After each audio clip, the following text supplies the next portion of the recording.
फारूक साहब, फारूक साहब, जहाँ समाज को तोड़ने की बात हो रही है वहाँ ऐसे समागम की कितनी जरूरत है? फारूक साहब,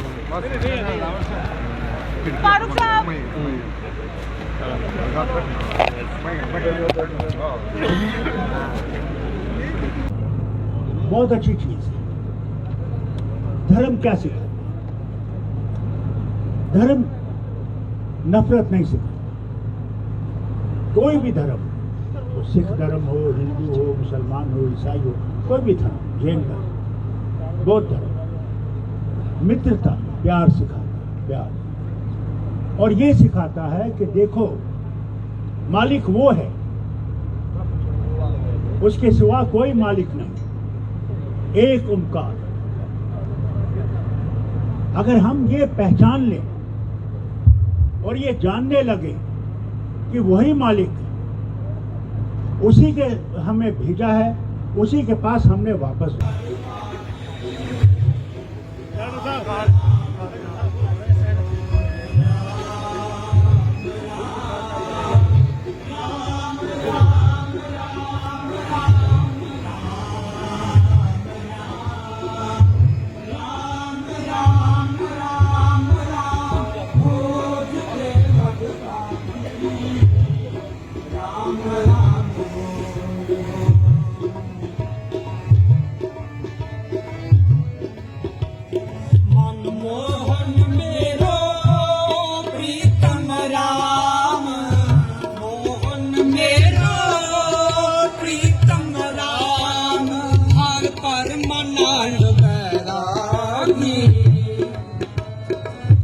परमानंद बैरागी हार के राम राम बोल बोल।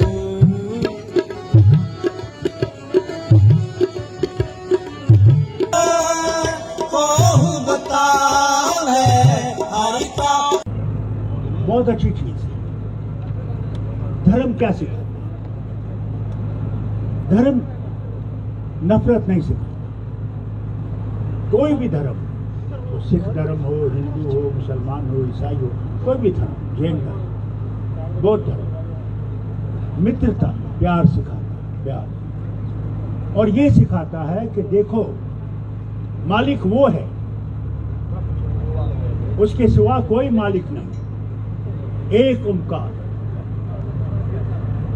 अगर हम ये पहचान लें और ये जानने लगे कि वही मालिक है, उसी के हमें भेजा है, उसी के पास हमने वापस जाना। जिस दिन हम ये समझ जाएंगे तो हम किसी से नफरत नहीं करेंगे, क्योंकि वहां जो आपने किया है वही आपके काम आएगा। वहां मेरा बेटा मेरे काम नहीं आएगा, मेरा बाप काम नहीं आएगा, मैं उसके काम नहीं आऊंगा, मैं अपनी बीवी, अपने बच्चों के काम नहीं आऊंगा, अपने दोस्त मेरे काम नहीं आएगा। वहां जो मैंने किया होगा वही मेरे सामने आएगा, वही मेरे लिए स्वर्ग भी बनाएगा, वही मेरे लिए नरक भी बनाएगा। इसलिए बहनों और भाइयों, कोशिश करो एक दूसरे से मोहब्बत करने की, प्यार करने की, मित्रता करने की। गुरु नानक जी के साथ कौन था? एक मुसलमान। कभी फर्क नहीं किया कि ये क्या है, बल्कि जब वक्त आया उसका इस दुनिया से जाने का, जो उसके साथ था, क्या कहा उसने? कहा बाबा बस सच क्या है और झूठ क्या है? तो बाबा ने कहा सच मौत है और झूठ जिंदगी है। तो कहा बाबा मेरा वक्त अब मुझे जाने दो। कहा मर्दाना तुम तैयार हो, जाना चाहते हो? हाँ बाबा मैं जाना चाहता हूं। क्या तालीम दी उन्होंने, मैं कहां कहां नहीं पहुंचा। एक जगह है जिसे बाकू कहते हैं,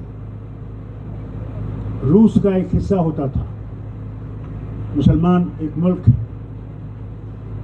उज्बेकिस्तान उसे कहते हैं। वहां जब मैं गार में गया, वहां पे सिर्फ आग निकल रही थी, हर तरफ आग थी, क्योंकि उनके पास गैस बहुत है। तो मुझे वो कहने लगे, कहने ये जगह देखते हो, ये गार देखते हो यहाँ पे? मैंने कहा मैं देखता हूँ। कहा गुरु नानक जी यहाँ आए, यहाँ पे। गुरु कहाँ कहाँ नहीं पहुंचा,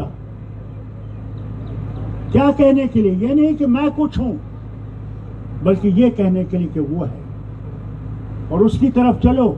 उसकी तरफ चलोगे तो तुम्हारी सब मुश्किलें दूर होंगी।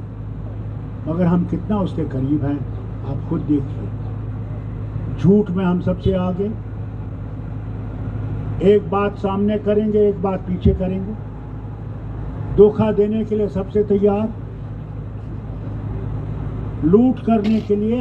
आप ये देखिए, अगर आप जाओगे सब्जी लेने के लिए, क्या वो आपसे इंसाफ करता है? तराजू में देखता है? नहीं देखता। ये नहीं जानता कि देखो वो देख रहा है, वो रात के अंधेरे में भी देख रहा है। जहां तुम ये समझते हो कि लाइट बंद कर दी अब नहीं देखेगा, वो हर चीज देख रहा है। ये अगर हम समझ सके, ये याद अगर हम कर सकें कि उस मौला के पास जिस जो भी नाम आप उसका लेना चाहिए, उसके पास जाना, तब क्या लेके जाओगे? याद है जब भगवान राम को वनवास लेना पड़ा,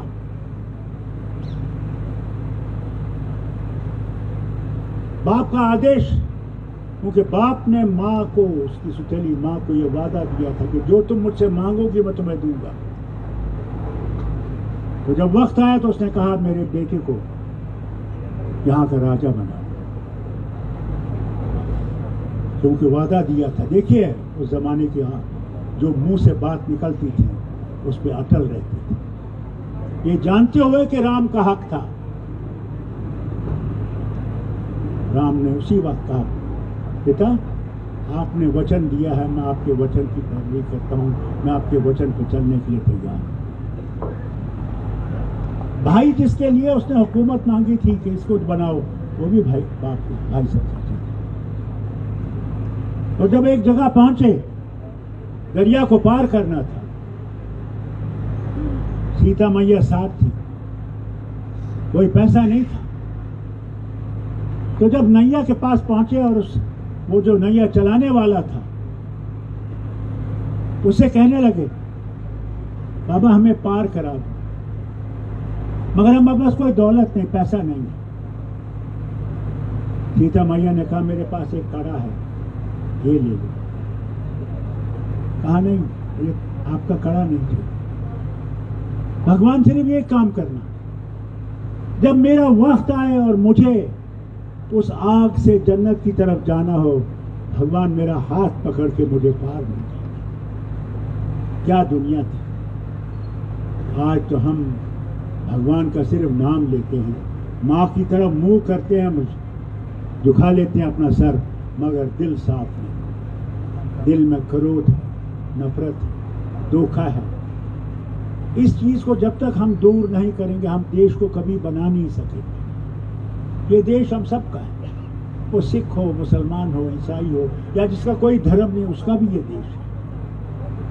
अगर हम ये करें, ये समझें ये हम सबका है, तो हम इस देश को बना सकेंगे। मैं तो भाइयों और बहनों, मुझे ये बताओ, आसाम के लोगों में और हमारे में क्या है? कोई चीज हमारी एक जैसी नहीं। बंगालियों के साथ हमारे ना जबान मिलती है, ना उनका तरीका मिलता है, ना कुछ मिलता है। मद्रासियों के साथ तो हमारा बिल्कुल ही, हमारे यहाँ सर्दी इतनी हो जाती है, कश्मीर में आज 6 डिग्री था रात को, उनके यहाँ तो 30 डिग्री से कभी नीचे आता ही नहीं। मगर क्या है जो हमें मिलाता है कि हमने इस देश को खुद बनाना है, इकट्ठे बनाना है, मिलके बनाना है। प्रभु से कहिए, उससे मांगिए, वही देने वाला है। फारूक अब्दुल्ला या कोई देने वाला नहीं है। वो जिस दिन आपकी रोजी बंद करेगा, कोई आपको देना चाहे नहीं दे सकेगा, नहीं दे सकेगा। इसलिए याद रखना, वही है, वही रहेगा, वही था, वही है और वही रहेगा। एक आपको छोटा सा किस्सा सुना। मैं उसका एक बेटा था, बहुत ऊपर वाले को मानने वाला था। वो खजाने से लोगों गरीबों को मदद करता था, देता था। तो ये महाराजे के होते हैं ना, पिट्ठू होते हैं जो साथ, वो बादशाह से कहने लगे ये तेरा बेटा जो है ये सब खजाना लुटा देगा, कुछ नहीं रहेगा, ये बादशाह के काबिल नहीं है। बाप उस मामले में आ गया, इस बेटे से कहा तुम निकल जाओ यहाँ, मेरे राज से निकल जाओ, मगर साथ एक अंगूठी दे दी। बाप ने कहा ना चले जाओ, उसने कहा बाबा मैं चला जाऊं, मुझे कुछ नहीं चाहिए। एक दूसरे शहर में बस गया, दूसरे मुल्क में बस गया। वहां जब पहुंचा तो मेहनत करने लगा। आज जो अगर आप किसी मजदूर को बुलाओगे तो आप कहोगे मैं आपको 500 दूंगा, वो कह रहे हैं मुझे 500 नहीं चाहिए, मुझे 800 चाहिए। ये बेटा जब एक जगह गया तो वहां ईंटें लगानी थी, घर बनाना था। वो जब वहां पहुंचा तो उसने कहा मुझे इतनी ही पगार दो जितना जिससे कि मैं खा सकूं और जिंदा रह सकूं, मुझे इससे ज्यादा नहीं चाहिए। कौन है आजकल ये सोचता है? और फिर देखता है वो मालिक जो ये मकान बना रहा था कि एकदम से ये मकान जो 10 आदमी ईंटें लगा सकते हैं, एक आदमी कैसे लगा रहा है? देखता है कि हाथ यूं करता और ईंटें खुद उठती। ये था असर भगवान को उसके ऊपर। और कई दिनों तक, कई महीनों तक, सालों तक वो दिखा नहीं इसको। तो मालूम करते करते यही आदमी जिसका इसने मकान बनाया था पहुंचा उसको देखने के लिए। कहा वो कहाँ है, क्या है? कहा वो बीमार पड़ा हुआ है, वहां पे उस गुरुद्वारे के पास बैठा हुआ है। जब वहां पहुंचा उसके कहने लगा मेरे आखिरी दम निकल रहा है। कहा तुम कौन हो? कहा मैं उस बादशाह का बेटा हूं। ये अंगूठी जो मुझे बाप ने दी थी ये उसको दिखा देना और कह देना कि मेरा वक्त आ गया। बापू अपना रास्ता बदला, भगवान की तरफ चल, नहीं तो तेरा हाल बहुत बुरा। उसने कहा मैं बादशाह की गाड़ी को कैसे रुकाऊं? उसने कहा वो इस दिन रथ पे जाता है, मंदिर की तरफ जाता है, तुम रास्ते में खड़े होकर इसको रुका सकते। कहा वहां फौज होगी, ये होगी। कहा नहीं, तुम जाओ। इसका दम निकल गया, उसने इसको दफना दिया। पहुंच गया उस शहर में, वहां बादशाह की गाड़ी चल रही थी, खड़ा हो गया। सारे दरोगे पुलिस सारी खड़ी हो गई। क्या है? कहा मुझे बादशाह से बहुत जरूरी है। बादशाह के पास ले गए। कौन हो तुम? उसने अंगूठी दिखाई। कहना ये तो मेरी बेटी की अंगूठी। उसने मुझे एक पैगाम दिया आपके लिए, वो चल दिया कि उस भगवान की तरफ मुड़ो, नहीं तो तुम्हारा यह राजपाट सब उड़ जाएगा। आपसे भी कहता हूं, इस संगत में आए हो तो इस संगत से कुछ सीख के जाओ, इस संगत से कुछ लेके जाओ कि प्रभु मुझे ईमान पे रख, मुझे अपने मकसद पे रख, मुझे सीधा रास्ता दिखाओ। मेरा रास्ता पलट गया है, मुझे दुनिया के शैतानों ने पकड़ रखा है। प्रभु मुझे सीधा रास्ता दिखाओ। जिस दिन तुम दिल से मांगोगी तुम देखना भगवान तुम्हारे लिए क्या नहीं करेगा, वाहिगुरु क्या नहीं करेगा, आपको पता नहीं लगेगा। इससे मेरी आपसे सिर्फ यही विनती है कि आज जब ये इतना बड़ा शानदार यहाँ पे आप लोग आए हैं और गुरबानी सुन रहे हैं, कि प्रभु करे कि हम लोग वो शांति देख सकें, वो वतन देख सकें जहां हम इज्जत से रह सकें, प्यार से रह सकें, मित्रता से रह सकें और दूसरे दुनिया को भी अच्छा दिखा सकें। मैं अपने बड़े निगाली साहब के तशरीफ लाए हैं, इनसे भी गुजारिश करूँ कि प्रार्थना करिए, हम गुनाहगार लोग, हम में बहुत गुनाह है।